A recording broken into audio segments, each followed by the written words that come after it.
I've been a pastor for 25 years, and I've spent most of my career in institutional churches that were built to the glory of God during a time when there were many, many people who were coming to church.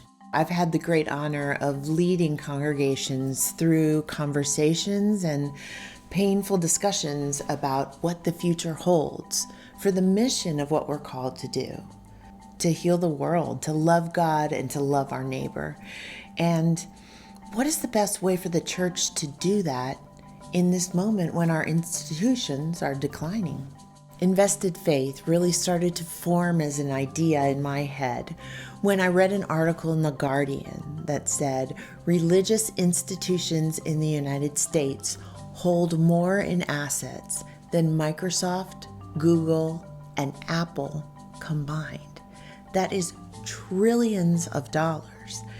And I started to feel scared about the loss of those assets. All of the work and all of the investment that people of faith have put into these institutions for decades, we have to find a way to build a bridge to move those assets to wherever it is in the world that God is at work. When I was trying to build my staffs as pastor of these traditional historic churches, I was looking for young innovators who were thinking about the future of the church, and I couldn't find them. They were not coming out of seminary to work in the church. They were going to start mobile grocery stores. They were out on the streets imagining the church in a new way, bringing people together, teaching them with hands-on examples the message of Jesus, of loving God and loving our neighbors, building community that transforms the world. And in our best moments, that's what the church is. It's community that transforms the world. What would happen if we could find a way to bridge the resources of the institution that has so long nurtured us and brought faith and structure and community into our lives, but is now no longer meeting those needs?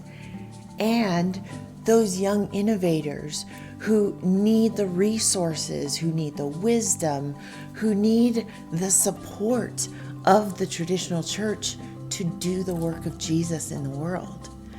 What if we built a bridge between the two so that communities facing the death of their institutions could see resurrection happening and could say, this might be a place where our witness can live on? At Invested Faith, we find and identify these folks who are faith-rooted social entrepreneurs who are building self-sustaining businesses that are changing unjust systems. We identify them and we give them small grants to continue their work. We call them fellows because they're our colleagues. They're our colleagues of doing God's gospel work in the world. We began identifying and funding fellows in 2021. And now, as of now, we have 23 fellows in 13 different states, and we have identified more fellows than we could possibly fund. There are people everywhere who are catching this vision and who are living the gospel in new ways.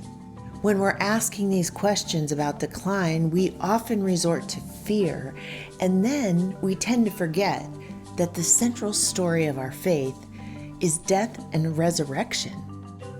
We don't have to be afraid of what we know dying because God is always doing something new.